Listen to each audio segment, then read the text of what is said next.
Hello, sir. May I help you? In the gleaming black marble lobby of the Obsidian, Chicago's most exclusive restaurant where power was measured in fear and money was counted in blood, a girl no one remembered by name was about to do the one thing nobody dared. She was about to step out of the shadows, and the most dangerous man in Chicago was standing right behind her, watching every gesture.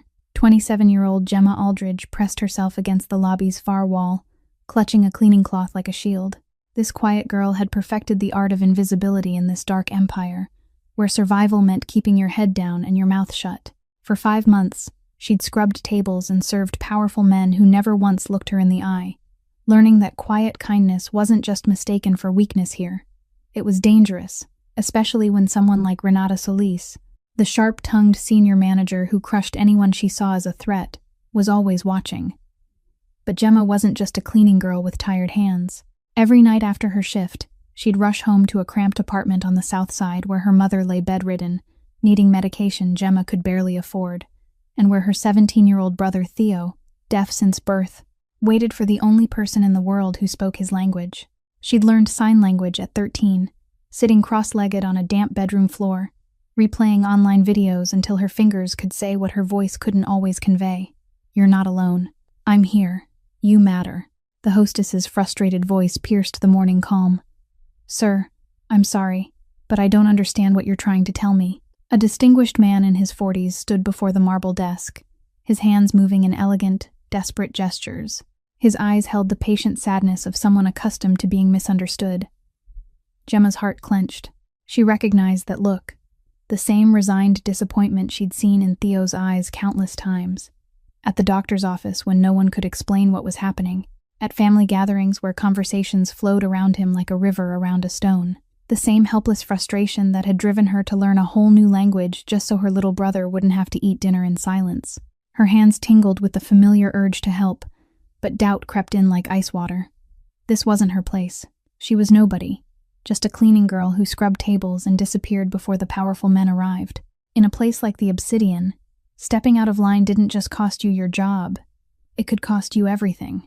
Yet watching this man's shoulders slump with each failed attempt at communication felt like watching Theo all over again, small and unheard in a world too busy, too important, too ruthless to listen. Taking a breath that felt like stepping off a cliff, Gemma set down her cloth and moved forward. Her hands lifted, fingers shaping words with fluid grace. "Hello, sir. May I help you?" The man's face transformed, lighting up like sunrise breaking through storm clouds. "Thank you," he signed back, his eyes glistening. "I thought no one here would understand me." The entire lobby fell silent, stunned by this unexpected display of compassion from the most invisible person in the building. But Gemma didn't see the figure who'd just stepped out of the private elevator, didn't notice the piercing gaze of Stellan Voss, the man whose name made grown men look away, the man who controlled an empire built on shadows, standing motionless in the darkness of the hallway. His left hand had unconsciously moved to the old watch on his wrist, a watch that once belonged to someone who spoke that same silent language, someone he'd lost 7 years ago because he was too powerful, too busy, too consumed by his empire to listen when she'd signed her last words to him. "Brother, trust me." What hidden pain was this dangerous man carrying beneath his armor of ice and authority? And how would Gemma's simple act of kindness crack open wounds he'd spent 7 years sealing shut with violence and silence? If this story touched your heart, don't forget to hit that like button, share it with someone who needs to hear it, and subscribe so you won't miss what happens next. Now let's go back to the moment Stellan Voss made a decision that would pull Gemma Aldridge out of the shadows and into the most dangerous world she'd ever known. The smile on Gemma's lips hadn't even had time to fade before Renata Solis's voice cut across the lobby like a blade tearing through silk. "Oh, look who's putting on a little show." Renata strode forward, her heels clicking against the black marble in slow, calculated beats, her cold, sharp eyes sweeping from Gemma to the deaf man and back to Gemma again, the smile on her mouth thin as a razor. "You're the one who wipes tables, Gemma. Know your place. Or do you think waving your hands a few times in front of a guest is going to get you somewhere?" Renata didn't speak loudly, but it was loud enough for every employee in the lobby to hear, loud enough for every pair of eyes to turn toward Gemma like needles pressing into skin. That was how Renata operated. She didn't need to shout. She only needed to make other people feel small in front of everyone, and the crowd's consenting silence was her sharpest weapon. Gemma's cheeks burned. Old instinct pulled her inward, made her want to lower her head, shrink, disappear the way she'd done her whole life. But right then she felt Flynn Driscoll's eyes still on her. Not with pity, but with expectation, as if he was asking, without a single sign, whether she was going to leave him halfway through. Gemma swallowed her humiliation down her throat like swallowing broken glass, and her hands kept moving. She interpreted for Flynn what he needed to know, that someone more appropriate would come to assist him, that she was sorry for the inconvenience, that he was welcome here. She didn't interpret Renata's words. She softened the cruelty Flynn couldn't hear but could fully read in the body language of the people around them. Flynn looked at Gemma, then at Renata, then back at Gemma, and in his eyes something appeared that ran deeper than gratitude. It was respect. The restaurant manager appeared quickly, pulling Gemma into a shadowed corner with a low voice, tight with anger. "You went beyond your role. Customer relations has to follow procedure. Don't let this happen again." Gemma nodded, saying nothing. She was used to being pushed back into her place. Used to it to the point it almost didn't hurt anymore. Or at least that was what she told herself. She turned and headed toward the staff elevator, certain that those few minutes of courage had cost her more than she could afford. But as she passed the security desk, Bert Callahan's voice rose, gentle as a piano touching its lowest key. "Miss Gemma," she stopped. Bert sat there, a 68-year-old man with eyes that had seen too much in this building, and yet had never lost their tenderness. The night guard she knew had once been a music teacher before education budgets were cut, the only old friend her father had left. "Don't be afraid to do what's right, my girl," Bert said, his voice carrying a warmth Gemma hadn't heard from an older man since her father died. "That man saw you, and so did I." Gemma tried to smile, but her mouth trembled. She stepped into the elevator, the doors slid shut, and she leaned back against the freezing metal wall, closed her eyes, and breathed out. "It's over. Go back to wiping tables. Forget it." But on the top floor of the Obsidian, in the room where light was never allowed to spill more than necessary, Stellan Voss stood before the security camera feed. He'd replayed everything, from the moment Gemma set her cleaning cloth down, to the moment her hands rose, to the way she bowed her head to Renata yet never abandoned Flynn, to the way she gentled the viciousness she herself was carrying in order to protect the dignity of a stranger. He'd seen it all, and what he'd seen made the old watch on his wrist feel heavier than it ever had. Stellan pressed the internal call button. "Orion?" His voice was low, flat, without emotion. But Orion Zaitsev, who'd been at Stellan's side for 12 years, recognized immediately that something was different inside those two clipped syllables. The table wiper. "The name is Gemma Aldridge. Find out everything about her. Family, debt, past, everything."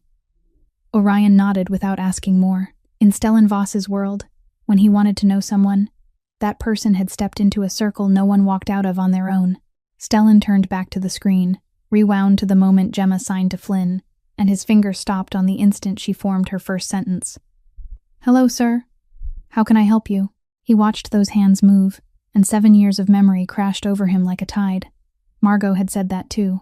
Exactly that. With exactly that gentleness. He pressed the button for his assistant. "Bring the table wiper up to my office. Right now."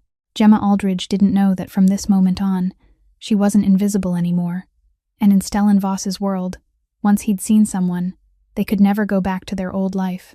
The elevator opened on the highest floor, and Gemma stepped into a world she'd never known existed, perched right above the place where she wiped tables every day. The hallway leading to Stellan Voss's office was carpeted in black, so thick it swallowed the sound of footsteps whole. The walls paneled in dark oak. Not a single painting, not a single flower, no natural light, as if the owner of this space had deliberately erased every trace of life, keeping only power and shadow. Stellan's assistant opened the double doors without a word, and Gemma walked into a vast room steeped in the smell of oak, leather, and whiskey, where the only light came from the Chicago skyline, behind an enormous wall of glass. Stellan sat behind a large desk of black wood, not standing, not offering her a seat, only watching her with cold gray eyes, as if he was reading every page of her life without needing her to speak. Gemma stood there, hands folded at her stomach, fingers clenched together, her heart pounding so hard she was afraid he could hear it. She felt like she was standing before a predator in the dark, the kind that didn't need to growl because its silence was the threat. "Sit down." Stellan's voice wasn't loud, but it didn't allow a second option. Gemma sat in the chair opposite him, back straight, thighs pressed tight, exactly like a child waiting to be punished. Why do you know sign language? No small talk, no greeting, no introduction. Stellan Voss asked directly, as if every second of politeness was a waste. My brother, Gemma answered, her voice quiet but steady. Theo. He's 17, deaf since birth. Stellan didn't react.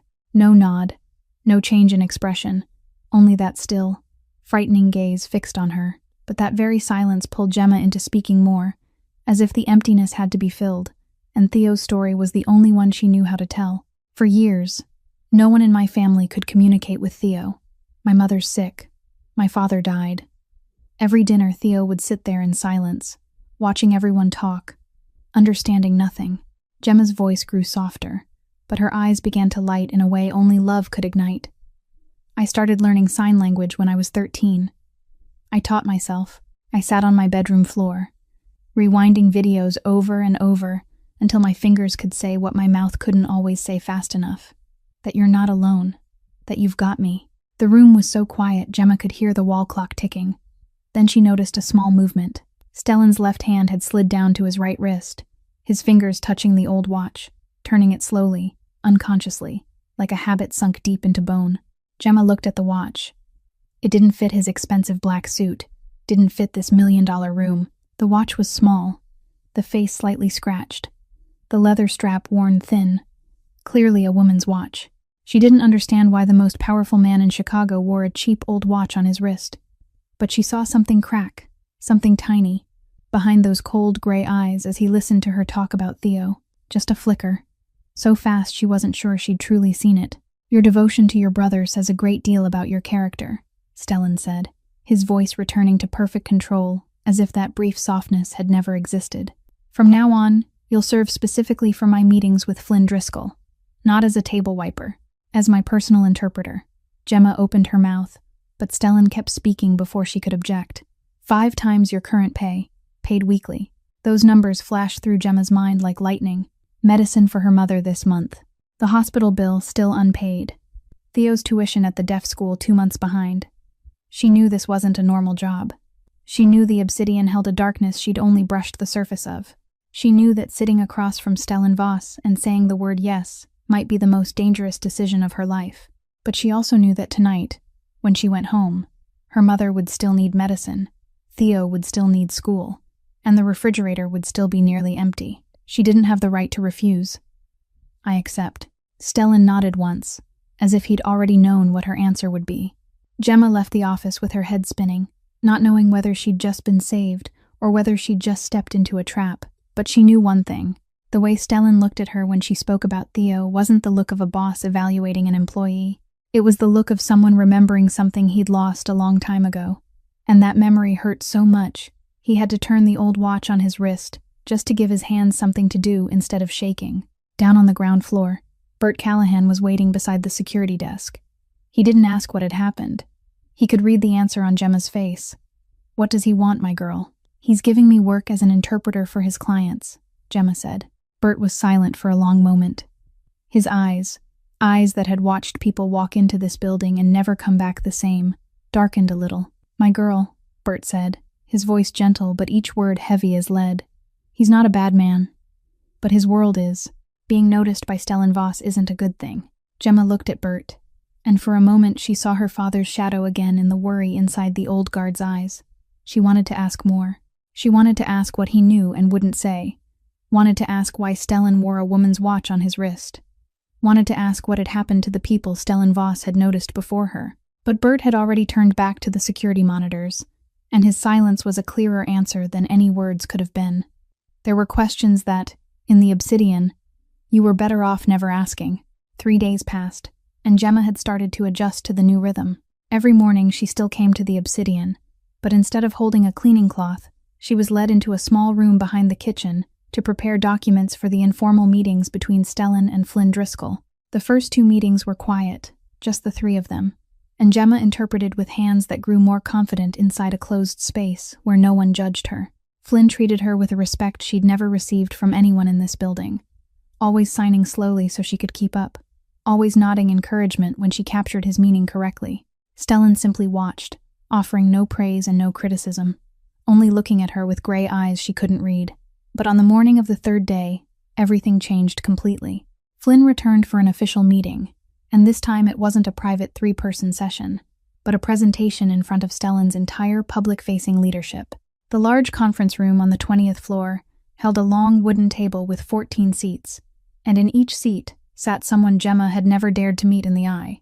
This meeting dealt with legal contract terms, the kind of meeting that required a certified professional ASL interpreter, and that interpreter was on the way. Until Orion's phone vibrated. The interpreter had been in a car accident on the highway. Not serious, but they couldn't be present for at least 2 hours. Orion delivered the news to Stellan in a low voice right before Flynn walked into the conference room. Stellan's expression didn't change. However, he looked across the room filled with expensive suits and faces waiting. Then his gaze stopped on Gemma standing in the corner with a stack of documents, where she'd been placed to support logistics, not to speak. "We can't postpone," Stellan said, his voice carrying the weight of decisions worth millions of dollars and never allowed to be wrong. "Gemma will interpret until the replacement arrives." Gemma froze. She heard her name, but her mind refused to process it. Interpret. Here, in front of the 14 most powerful people in Stellan Voss's empire. Before she could even open her mouth, Renata Solis stood. She sat in the center of the table, a position she'd claimed through years of pleasing and stepping on others, and her voice rang through the room with outrage calibrated to perfection. "You can't be serious. She was wiping tables last week. This is $1 million meeting, not a charity event for an amateur playing interpreter. She'll ruin everything." The room fell silent. Every eye turned to Stellan, waiting for his response. Stellan didn't look at Renata. He only looked at Gemma and said 2 words in a voice without rise or fall. 2 words that in his world no one dared to challenge. "Gemma, up." Gemma's feet moved before her mind allowed it. She walked past the row of chairs, feeling every gaze burn into her back like lasers, and stopped at the head of the table, facing Flynn Driscoll. Flynn gave her an encouraging smile, his hands signing gently. "You can do it." But Gemma couldn't. Not here, not like this. In the small room with 3 people, she was Gemma telling Theo's story, the girl who spoke with her heart. In a room of 14, under cold white lights, and Renata's mocking stare from the center of the table, she was the table-wiping girl standing in the wrong place. Stellan began presenting the project overview, and Gemma began to interpret. The first sentence, her hands were steady enough. The second sentence, they started to tremble. By the third, when Stellan mentioned financial terms she'd never heard in her life, her hands lost the rhythm completely. She mistranslated the word equity into the sign for equal. She mixed up the numbers, turning 15% into 50%, and she saw Flynn's brows draw together in confusion. The confusion on his face cut straight into her fragile self-respect like a knife. A soft laugh began to leak from the far end of the table. Someone murmured loud enough for the whole room to hear, "I told you so." Renata didn't laugh. She did something worse than laughing. She smiled, a slow, triumphant smile of someone who'd known the outcome all along and savored every second of watching it unfold. That smile was the final blade. Gemma caught it in the corner of her eye, and everything inside her collapsed at once. Her hands stopped in midair, suspended like 2 broken wings. "I'm sorry," she whispered, shattered. "I need a minute." She turned and walked out of the conference room. She didn't run, because she'd learned that running only satisfied the enemy more. But her steps quickened, faster and faster, until the staff bathroom door shut behind her, and Gemma leaned against the sink, staring at her face in the mirror, eyes red, lips trembling, and asking herself why she'd ever thought a table-wiping girl from the South Side could stand among wolves and not be torn apart. Back in the conference room, Stellan Voss sat still. He didn't go after her. He didn't order anyone else to go after her. He only stared at the door she'd just passed through. And under the table, his left hand clenched the old watch on his wrist until his knuckles turned white, because he'd seen what the rest of the room hadn't. Gemma's hands had trembled, but they'd never stopped. She'd fought until the final second before she broke. And that exact thing, reminded him of the only person in his life who'd ever endured with him until their last breath. Gemma locked the bathroom door and leaned her back against the cold brick wall. She didn't cry out loud because she'd grown up learning to hide her tears. From the nights her father died and her mother was too worn down to hold her, from the time she cried into her pillow so Theo could sleep beside her without ever knowing. Tears slid silently down her cheeks, soaking into the black uniform she'd pressed so carefully this morning, with the hope that today would be the day she proved she was worthy. But she wasn't. Renata was right. She was only a table wiper playing at being an interpreter, and the whole room had watched her fail. A knock came, soft as fingers tapping the lid of a piano. "Miss Gemma," Bert Callahan's voice carried through the door, deep and warm, patient, the voice of a man who'd waited outside doors many times in his life.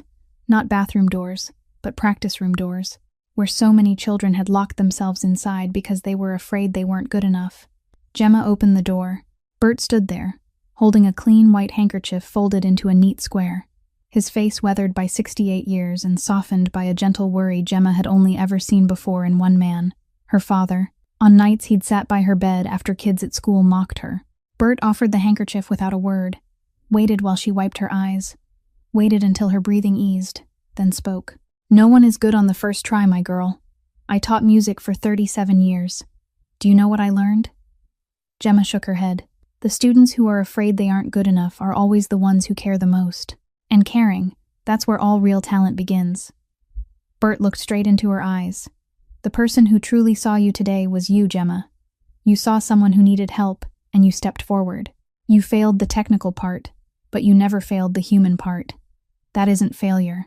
That's courage." Gemma wanted to believe him.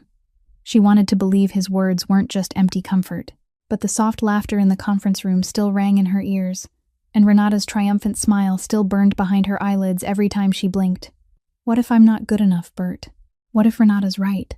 Bert smiled, the sad, knowing smile of someone who'd watched too much talent get murdered by fear before it ever had the chance to grow. "If Renata's right, my girl, then she wouldn't have needed to shout in front of the whole room to prove it. People only try to make someone small when they're afraid that person might grow bigger than them." His words wrapped around Gemma like a thin layer of armor, not enough to stop a bullet, but enough to help her stand. Meanwhile, in the conference room on the 20th floor, Stellan Voss still sat in his same seat. The professional interpreter had arrived and taken over, and the presentation continued smoothly, as if nothing had happened.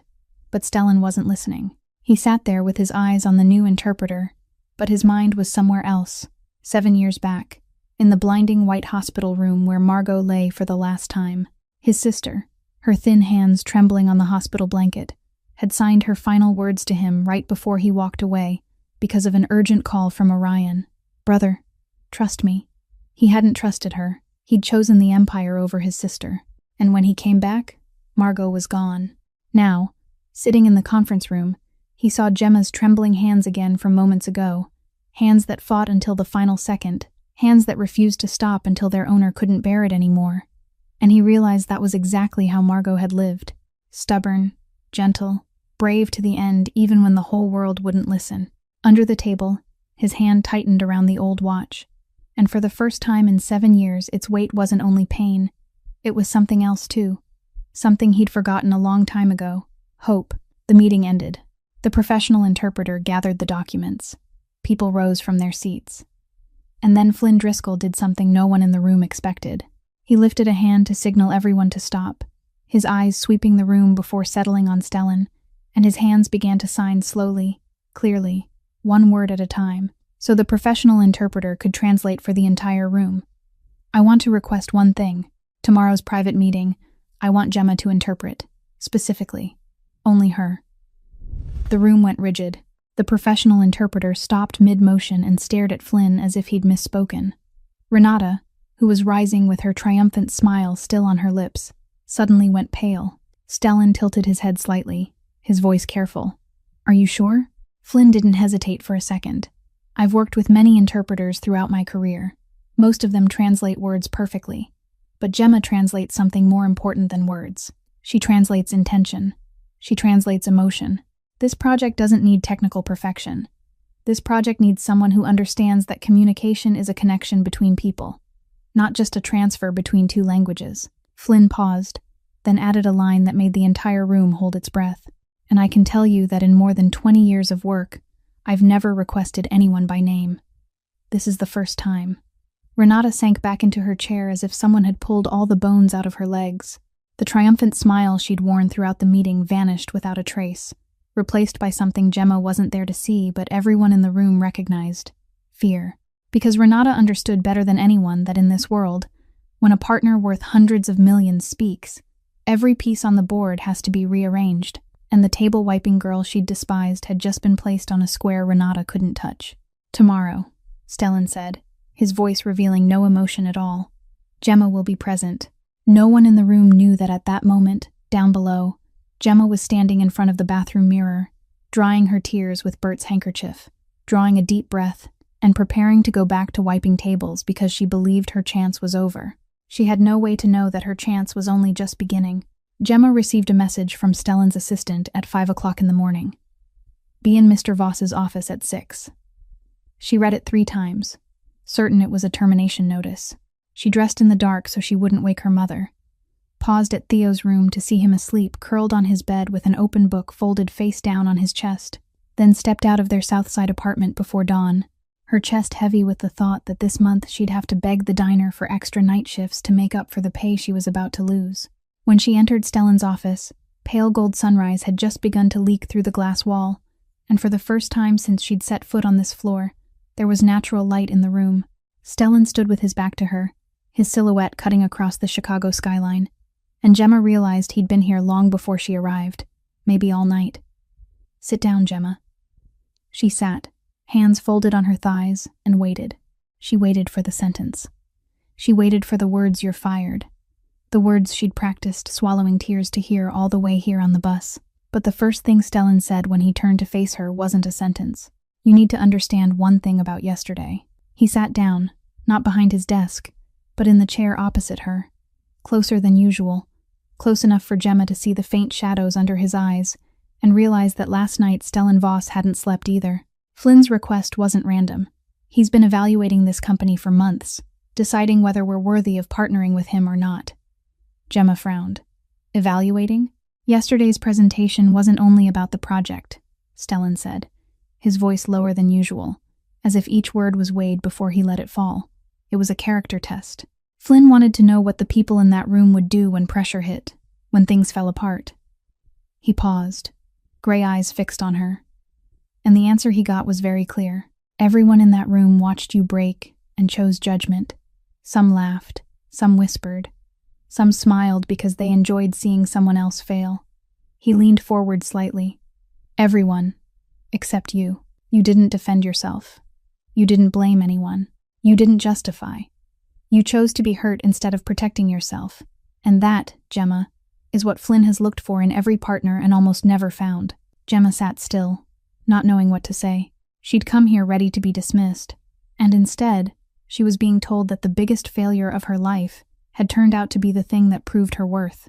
She felt the ground shift beneath her, as if the rules she'd trusted her whole life, that failure meant the end, that weakness was a crime, had suddenly been rewritten. But Stellan wasn't finished. He stood, turned toward the window with his back to her, and when he spoke again, his voice carried something Gemma had never heard from this man. Not an order, not control, but the weight of memory. "Your situation reminds me of something I lived through. A long time ago." Gemma held her breath. She watched Stellan's back, the way his shoulders tightened as if his body was resisting the very sentence that had escaped his mouth. She saw his left hand slide down to his right wrist again, touching the old watch. And this time, she understood it wasn't a habit. It was the reflex of someone in pain. The way Gemma gripped her cleaning cloth whenever Renata humiliated her. The way Theo hugged his pillow whenever he was afraid. Stellan touched the watch whenever something reached too close to the wound he kept beneath steel armor. He didn't say more. He didn't explain what he'd lived through, who had hurt him, or why that delicate, worn watch mattered so much. But the fact that he opened even the smallest crack in front of her, a table-wiping girl whose name he hadn't even known 3 days ago, was extraordinary in a world where every feeling was a weapon and every truth was a weakness. Stellan turned back to her, and the mask was in place again. Perfect, cold, unreadable. But Gemma had seen it. Only for a moment, but she'd seen it. "The meeting with Flynn starts at 9, he said, his voice returning to the familiar cadence of command. "Just 3 people. You, me, and Flynn. No professional interpreter, no audience, no one for you to be afraid of." He walked toward his desk, then stopped, adding one more line without turning around. And Gemma, don't ever apologize for trying. In this world, people apologize for trying more than they apologize for doing nothing at all. He spoke with the heavy certainty of a man who had once been exactly that, and had paid the ultimate price for it. Gemma remained alone in the room, flooded with early sunlight. She stared at the chair Stellan had just occupied, where the scent of whiskey and dark oak still lingered, and she understood that the conversation hadn't been a boss encouraging an employee. It was something far deeper, as if the most powerful man in Chicago had opened a door he wasn't even sure he wanted open, and Gemma, the girl the world didn't bother to see, was the only one standing on its threshold. In 3 hours she would sit across from Flynn Driscoll, in a meeting that could change everything. But the thing making her heart pound hardest now wasn't fear of failure. It was the question she didn't dare ask out loud. What had happened to Stellan Voss that turned him into a man who wore a woman's watch on his wrist and called compassion the thing he'd lost? 9 in the morning. The small meeting room on the east side of the top floor. A room Gemma had never known existed. The room Stellan used only for meetings no one was allowed to know about. No long table with 14 chairs. No cold white lights. No audience. Just 3 chairs around a small round walnut table. Natural light pouring through floor-to-ceiling windows, and the soft silence of a space designed for people to truly see one another. Flynn Driscoll was already seated, white shirt open at the collar with no tie, his warm smile aimed at Gemma as she walked in. He signed immediately. "It's good to see you again, Gemma." Stellan sat across from Flynn, back against the chair, one leg crossed, looking relaxed as if this was just an ordinary morning. But Gemma had learned how to read him over the past few days, and she could tell his eyes weren't relaxed at all. He was watching, evaluating, measuring, not her, but something deeper she didn't understand yet. Gemma sat down, drew a breath, and began. This time there weren't 14 judging eyes. There wasn't Renata sneering from the corner. There weren't financial terms she'd never been taught. Flynn spoke about the project in the language of the heart, and Gemma translated with hands that had found their breath again. She began to understand what the earlier meetings had planted but only today had opened, that she wasn't only moving words from one language to another. She was building a bridge between 2 people who, without her, would have stayed on opposite shores forever.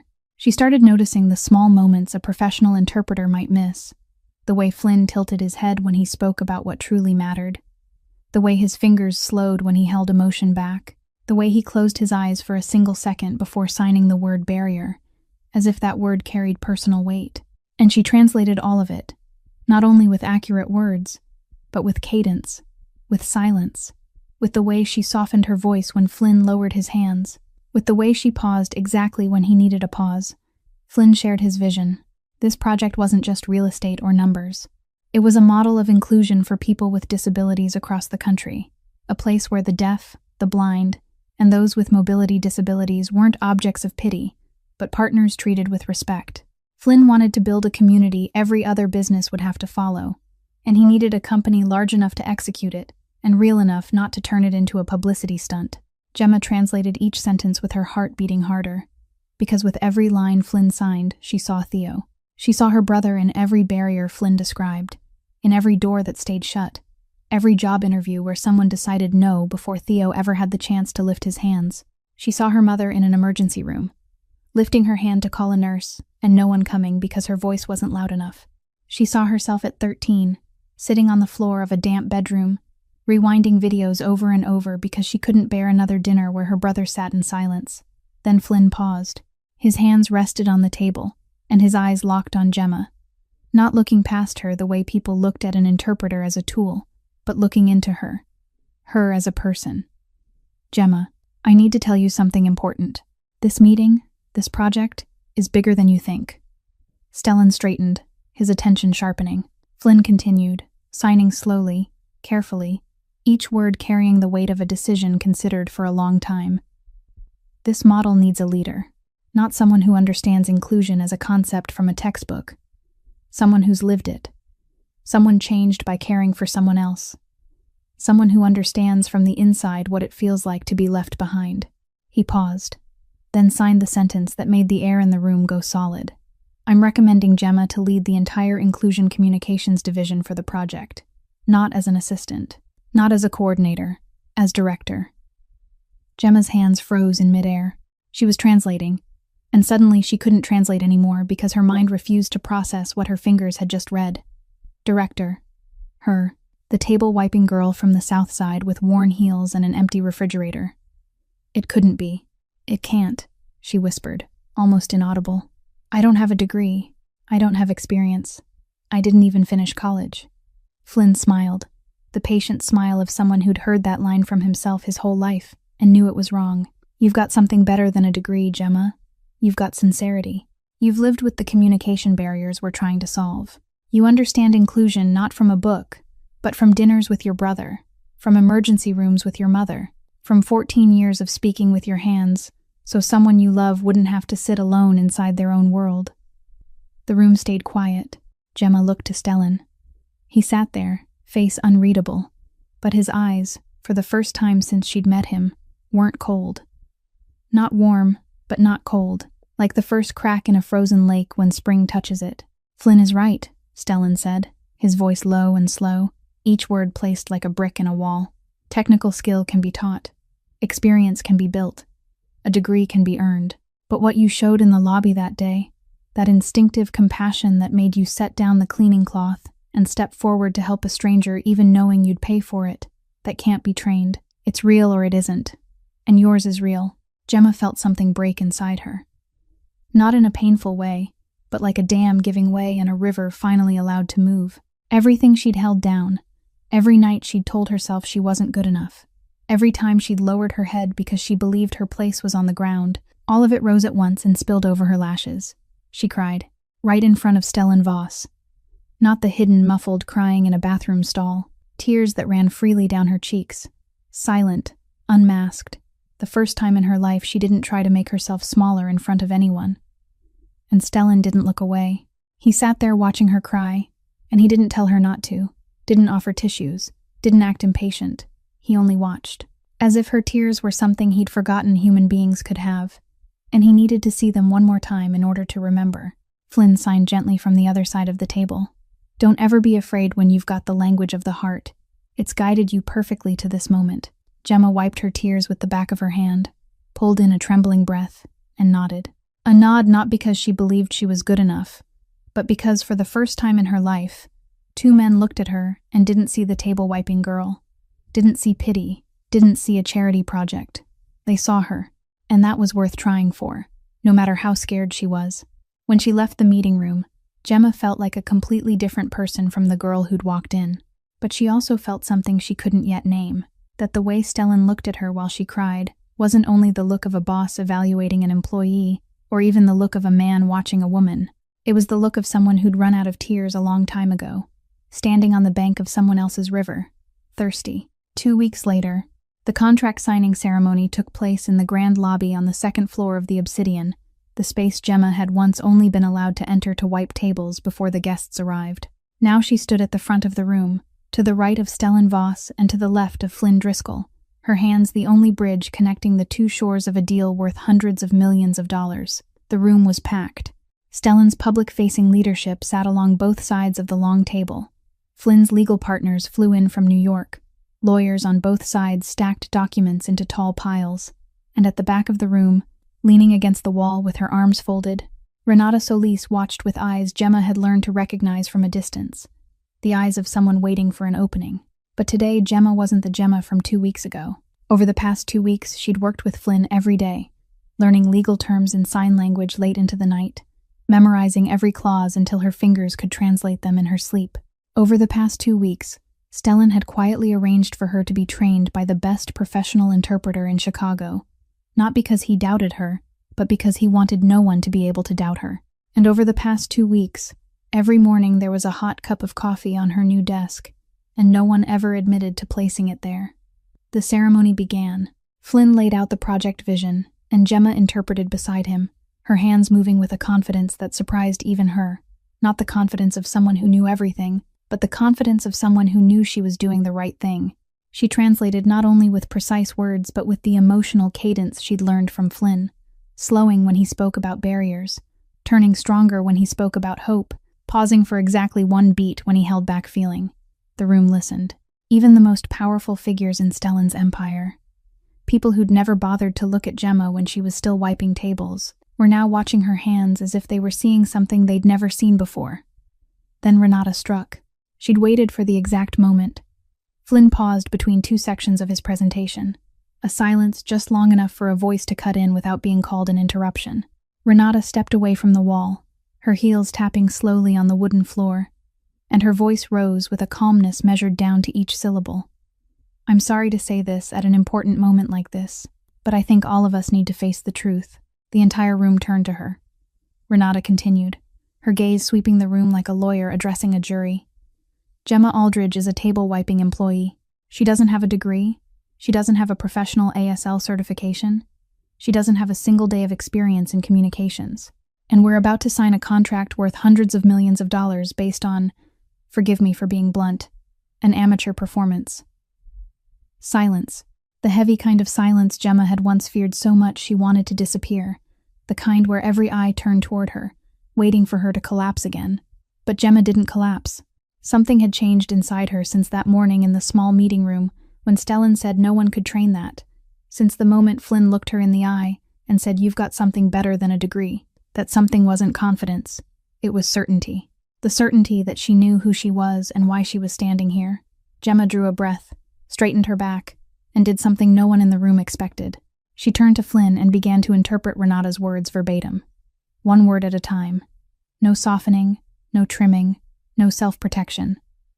She translated table-wiping employee with a clear sign. She translated no degree with steady hands. She translated an amateur performance without a tremor. She let the truth speak for itself, and the truth, exposed bare with no filter, turned out to be the strongest weapon in the room. Flynn watched Gemma's hands, read every word, his expression shifting from surprise to understanding, then from understanding to something like fire. He rose, tall and commanding, his presence filling the room no less than Stellan Voss's. And through Gemma's voice, which didn't shake once, Flynn Driscoll said, "This company doesn't need perfection. It needs people who know how to listen with their hearts. I've worked with dozens of professional interpreters throughout my career, and most treat communication like a mechanical process. Words in, words out, nothing more." He looked straight at Renata. "But Gemma doesn't interpret language. She interprets humanity. When I speak of barriers, she doesn't just translate the word barrier. She carries my pain, my frustration, my determination to change. That isn't luck. That isn't amateur. That's a rare gift no university on earth can teach." The room stayed utterly still. Then, Stellan Voss stood. He rose slowly, each movement carrying the weight of a man accustomed to controlling every breath in the room. He didn't raise his voice. He'd never needed to. "Gemma will lead all inclusion communications for this project." His voice was level and absolute, like a sentence already signed. "Anyone who questions that decision is questioning my judgment, and Flynn's judgment." He turned his gaze toward Renata, and Gemma saw what she was sure Renata saw too. Stellan Voss's gray eyes colder than anything Gemma had ever witnessed, cold in a way that made the entire room understand this wasn't a warning, it was a ruling. "As for the unprofessional conduct during a partner signing," Stellan said slowly, each word dropping like a hammer, "it will be handled through private channels." In Stellan Voss's world, handled through private channels wasn't a phrase anyone wanted aimed in their direction. Renata knew it. The whole room knew it. The blood drained from her face so fast, Gemma could almost see it happening in real time. The allies Renata had cultivated for years, the ones who nodded when she planted rumors, the ones who'd laughed softly when Gemma failed in the conference room, suddenly found something very interesting on the tabletop to stare at. No one looked at Renata. No one stood with her. In an instant, she went from the second most powerful person in the room to invisible, and Gemma, who'd lived her whole life in invisibility, was the only one who understood how brutal that felt. The ceremony continued. The contract was signed, but no one in the room would remember the number on the paper. They would remember the moment the table-wiping girl stood straight-backed, translated the insult aimed at her word for word without a single finger shaking, and let the truth fight for her. That was the fatal blow, not the blow Renata tried to land on Gemma. The blow sincerity landed on falsehood, in the simplest way in the world, without needing to strike back. The conference room thinned out. Lawyers gathered their paperwork. Partners shook hands and said their goodbyes. Staff quietly cleared water glasses and straightened chairs. Gemma stood by the window, staring down at Chicago without truly seeing it, her body still trembling with the aftershock of what had just happened.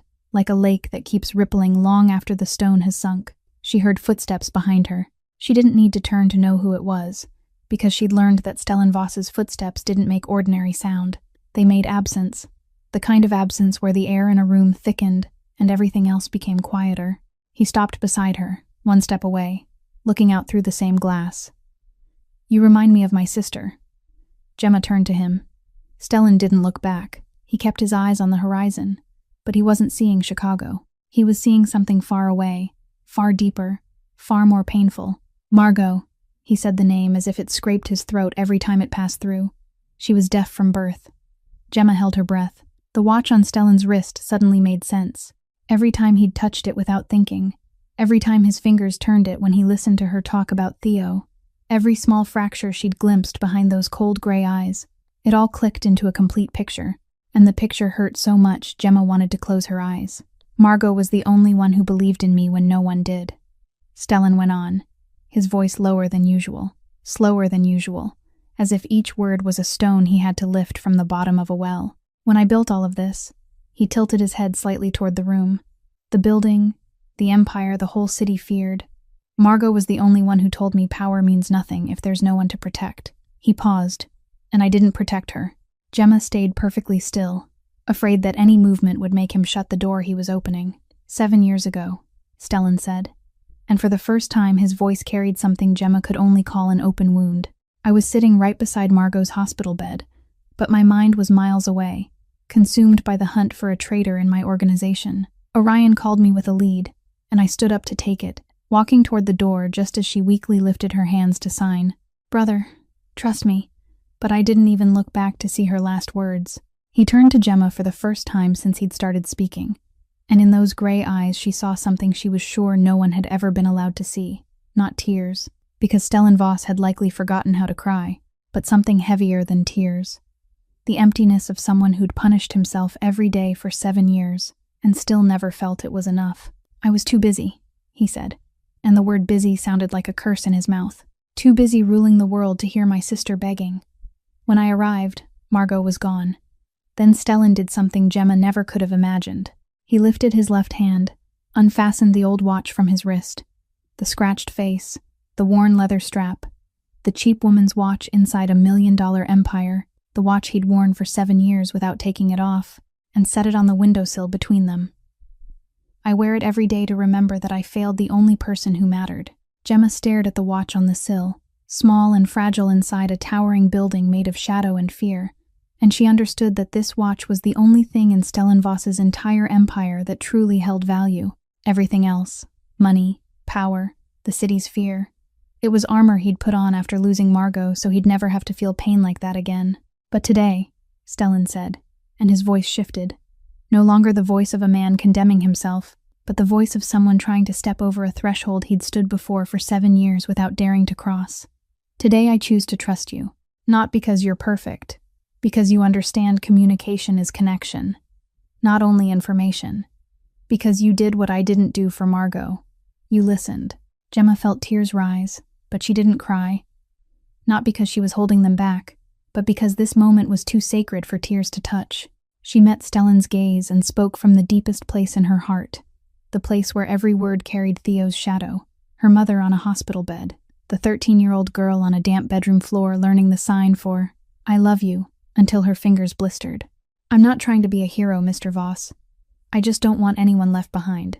They stood there, the two of them, Margot's watch between them, and for the first time since they'd met, there was no boss and employee, no monster and prey, only two wounded human beings standing side by side in Chicago's late afternoon light, understanding that the world had tried to harden them both and hadn't fully succeeded. Stellan picked up the watch and fastened it back onto his wrist. But the way he did it was different, gentler, as if it no longer served only as a reminder of failure, but had begun to carry another meaning too, one he wasn't ready to name. That night, after the obsidian had closed and Chicago had sunk into darkness, Orion Zaitsev knocked on Stellan's office door with a face that 12 years at his boss's side had taught him how to keep calm, but had never taught him how to hide worry completely. "We've got a problem," Orion said simply. "The Brennan family found out about the Flynn deal. They know the scale. They know the schedule. and they know internal details only someone on the inside would have. Stellan wasn't surprised. He'd smelled betrayal before the signing ceremony, but he needed it to reveal itself instead of hunting for it. Who? Renata Solis, Orion answered. She contacted Brennan 3 days before the signing. She sold internal information, Flynn's travel schedule, and the name Gemma Aldridge. The name Gemma. Stellan repeated the 2 words, and Orion, who'd watched him handle every threat with cold calculation, heard something change in his boss's voice when he said the table-wiping girl's name, not anger. Worse than anger. The silent danger of a man who'd decided that anyone who touched what he protected would never get a second chance to touch it again.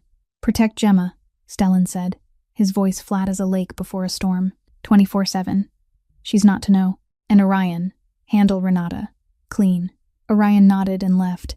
In the Southside apartment, Gemma was sitting beside her mother's bed, changing her bandages, telling Theo in sign language about the first day she wasn't a table wiper, but someone who'd been seen. She didn't know that outside the window, in a black car parked across the street, someone had been watching her since the moment she walked out of the Obsidian. She didn't know her name was now sitting on the table of the most dangerous rival family in Chicago. And she didn't know the man who'd opened his heart to her that afternoon was sitting alone in the dark, staring at Margot's watch, and swearing that this time he wouldn't make the same mistake again. This time, he would protect at any cost. Everything happened in 3 days. On the first day, Orion summoned a meeting with the Brennan family at an old warehouse in the industrial zone on the west side of Chicago. Gemma didn't know about that meeting. No one knew except Orion and 4 men Stellan trusted absolutely. But the next morning, when Gemma arrived at the Obsidian, she noticed Orion walked a little differently. His left shoulder held tighter than usual, and there was a long scratch across the back of his right hand that hadn't been there the day before. Orion caught her looking and turned away immediately. That was the first sign. On the second day, Renata Solis didn't come to work. Her desk had been cleared as if she'd never existed. Not a sheet of paper, not a pen, not a trace. When Gemma asked the receptionist, she only got an evasive look and a short answer. She doesn't work here anymore. No one said more.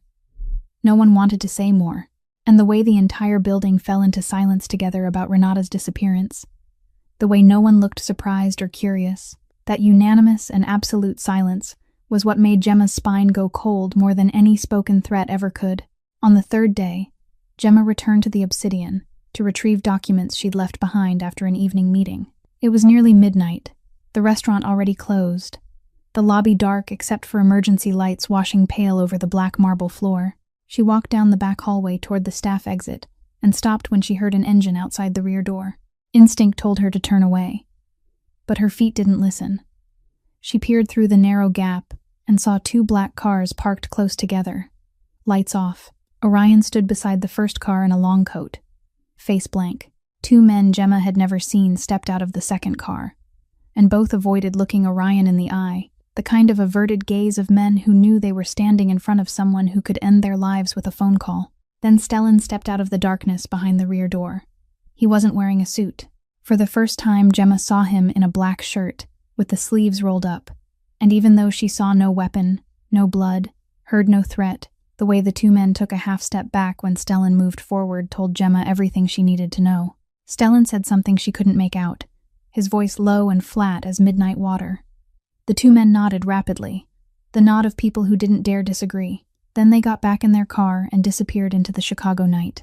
Orion opened the car door for Stellan, and just before he stepped inside, Stellan turned his head and looked straight at the narrow gap where Gemma was standing. His eyes met hers in the dark. Gemma didn't know when he'd seen her. Maybe from the start. Maybe he'd always known she was there, because Stellan Voss was the kind of man who knew everything that happened in his building. No one spoke. He looked at her. She looked at him. And in that silence, Gemma understood that Stellan Voss's world wasn't a luxury restaurant, wasn't a carpeted boardroom, wasn't hot coffee on her desk each morning. His world was a rear door at midnight, black cars with their lights off, and men who didn't dare meet his gaze. Stellan stepped into the car. The door shut. The car rolled into darkness. Gemma stood alone in the hallway, clutching the stack of documents to her chest, her heart pounding so hard she felt it in her throat. She walked home that night instead of taking the bus, needing the cold air to think. The South Side streets were empty at that hour, only the sound of her steps on cracked pavement and the yellow streetlights casting her shadow long across the road. She thought about Renata vanishing without a trace. She thought about Orion and the scratch on his hand. She thought about the two men backing away from Stellan like small animals before a predator. And she wondered, could a table-wiping girl from the South Side, with a sick mother and a deaf brother, stay beside a man like that? Not because she was afraid of him, though she knew she should be, but because she'd seen Margot's watch on his wrist, had heard him say, "I didn't protect her," in the voice of a man tearing himself apart every night, had seen those gray eyes crack when he listened to her talk about Theo. She'd seen both faces of Stellan Voss, the darkness and the fracture where light tried to get through, and she didn't know which one was truer. When she got home, she locked the door, checked on her mother sleeping, then went into Theo's room. Her brother was curled on the bed, peaceful in sleep, completely unaware of the world his sister had just glimpsed. Gemma sat beside Theo's bed, watching him sleep, and for the first time she felt the true weight of the decision she'd made. At the same time, inside the black car rolling through Chicago's streets, Stellan stared out the window. He knew Gemma had seen. He'd known from the moment her eyes met his through that narrow crack, and the cold, calculating part of him, the part that had kept him alive for 20 years in the underworld, told him he had to keep distance. He had to push her away. He had to make sure Gemma Aldridge never got close enough for his darkness to touch her. But he also knew that right now, Orion's second car was parked across the street from her apartment, guarding her while she slept, and he didn't order it to stop. Stellan Voss, the man who'd sworn he'd never let anyone close after Margot, was protecting a table-wiping girl with every resource of his empire without letting her know, because pushing her away was what he should do. But letting her be in danger was what he couldn't. A week after that night at the rear door, Gemma still hadn't asked Stellan about what she'd seen, and Stellan didn't mention that he knew she'd seen it. They existed inside that strange silence, the kind where both people know the other knows, but no one touches it, like two people standing on opposite sides of a glass wall, seeing each other clearly, yet no one knocks. Stellan kept his distance. He no longer appeared in the small meeting room when Gemma worked with Flynn. He didn't come to her floor. The cup of coffee was still there every morning, but she noticed it showed up earlier now, as if whoever placed it there wanted to be sure they were gone before she arrived. Gemma understood. He was pushing her away, and she didn't know whether she should feel grateful or heartbroken for it. Then Sunday came, the only day the Obsidian was closed, and Gemma decided to do what she'd promised Theo for weeks. "I'll show you where I work." She brought Theo to the Obsidian through the staff entrance, where Bert nodded to them both with a warm smile and opened the door to let them in. Theo stepped over the threshold into the black marble lobby and stopped dead, eyes wide. 17 years old in a worn hoodie and sneakers with the glue peeling loose. He looked around as if he'd walked onto another planet. The ceiling soared, crystal chandeliers hung overhead, and the polished black stone reflected the siblings' silhouettes like a night lake. Theo turned to Gemma and signed quickly. "You really work here?" Gemma smiled, the smile she only had when she was with Theo. Not forced, not careful, just a sister loving her brother. She took his hand and led him to the elevator, down the hall on the 15th floor, then stopped in front of a door. On it was a small brass nameplate. Gemma Aldridge, Head of Inclusion Communications. Theo stared at the nameplate, then at Gemma, then back at the nameplate. His hands lifted, slowly, and he signed 2 words Gemma had taught him since he was little. 2 words they used every night before sleep, every morning before school, every time life felt too heavy, and they only had each other. "Sister." Then tears spilled down Theo's cheeks and he signed again, fingers trembling with feeling. "You did it." Gemma held her brother. She held the boy who was half a head taller than she was, yet inside her arms still felt as small as the day he was 4, sitting in her lap crying because he didn't understand why he couldn't hear his mother calling. She held Theo, and her tears fell onto the shoulder of his old hoodie, and she thought that this moment, standing in front of a door that carried her name beside the person she loved most in the world, was worth more than everything. She led Theo into her office. It wasn't large, but it had a window that looked out over Chicago, a desk of her own, and a bookshelf where she'd begun arranging materials on sign language and inclusion law. Theo touched everything with gentle fingers, as if he was afraid it might vanish. He sat in Gemma's chair, spun once, and laughed. Theo's smile was the thing Gemma would trade anything for. They were in the hallway getting ready to leave when Theo stopped. He looked toward the end of the corridor where a man had just stepped out of the private elevator. Stellan Voss. He wore a gray shirt with no tie, a file folder in his hand, clearly coming in to work on his day off the way he often did. He halted when he saw the two of them. Gemma went rigid. She hadn't asked permission because Bert said it was fine, and she hadn't thought Stellan would be here. A week of silence between them suddenly weighed like lead in the hallway air, but before Gemma could open her mouth to apologize, Theo stepped forward. 17 years old, knowing nothing about the underworld empire, about the Brennan family, about a rear door at midnight. He only knew this man had given his sister a chance, and Theo did what Theo always did, what he'd learned from his sister. He stepped forward and communicated, his hands lifted, signing slowly, clearly, respectfully, the way Gemma had taught him to sign to adults. "Thank you for giving my sister a chance." Gemma translated without thinking, pure instinct, because translating for Theo was what she'd done for 14 years. It was as natural as breathing.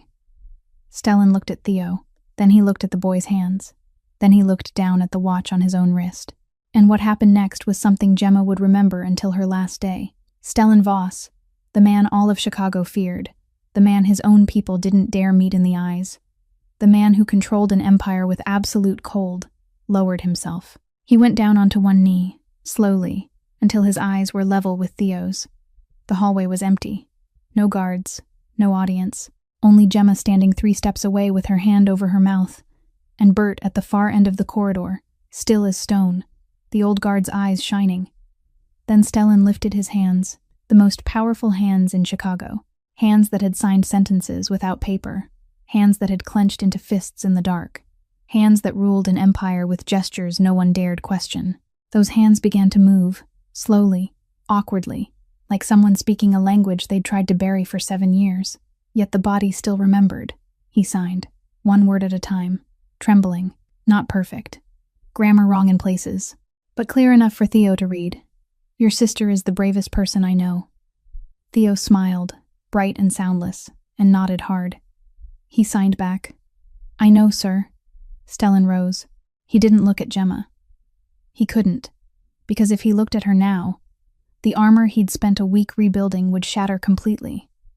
And he wasn't ready for that. He gave Theo a small nod, turned, and stepped into the elevator. The doors slid shut. Gemma stood there, eyes wet, staring at the place where Stellan had knelt. She'd seen those hands order Orion in the dark. She'd seen those hands make 2 men step back in fear. And now she'd seen those hands kneel and sign something gentle to her brother in the language he'd buried with Margot 7 years ago. And Gemma understood. Beneath the boss, beneath the darkness, beneath the icy armor the city feared, there was an older brother who'd lost his sister and had never forgiven himself. He hadn't knelt for Theo. He'd knelt for Margot. On the way home, Theo held Gemma's hand and signed with one hand. "He's good. I like him." Gemma squeezed his hand and didn't answer, because she didn't know what to say about a man who was both darkness and light, and she was standing exactly on the line between. A month passed, and the Obsidian was no longer a place Gemma Aldridge had to hide in the shadows just to exist. The Inclusion Initiative had transformed from a project on paper into a real revolution inside Stellan Voss's empire, and Gemma stood at the center of that revolution. The small office on the 15th floor, with the brass nameplate on the door, was now crowded with documents, proposals, and meeting schedules with disability support organizations from all across America. The girl who used to press herself against walls so no one would see her now led weekly meetings, her voice no longer a whisper but clear and steady, her hands no longer trembling but guiding, and her confidence didn't come from being fearless. It came from knowing she was afraid and stepping forward anyway. That month also changed things no one said out loud. The hot cup of coffee still appeared on Gemma's desk every morning, but now sometimes there was a book beside it about legal sign language, or a small, unsigned note written in firm handwriting with a single line, the page number she needed to read. On nights Gemma worked late, a black cashmere coat appeared over the back of her chair, and no one ever admitted to putting it there.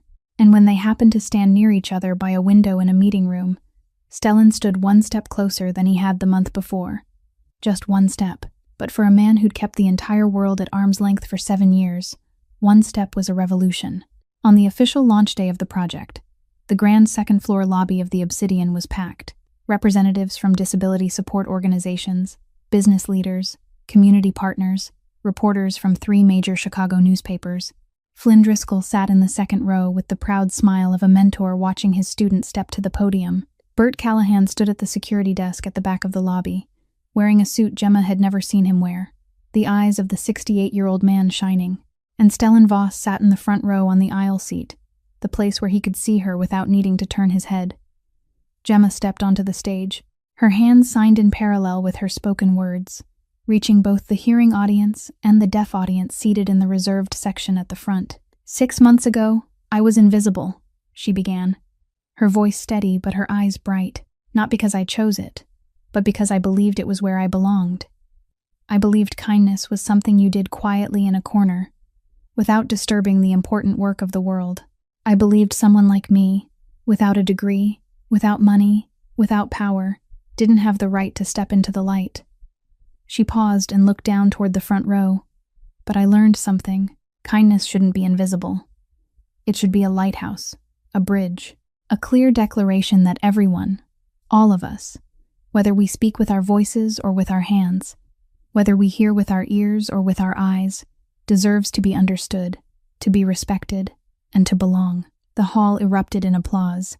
Gemma saw Flynn nod slowly, his smile carrying the satisfaction of someone who knew he'd placed his bet well. Bert wiped his eyes with a clean white handkerchief, the same one he'd once handed Gemma in the bathroom when she thought everything was over.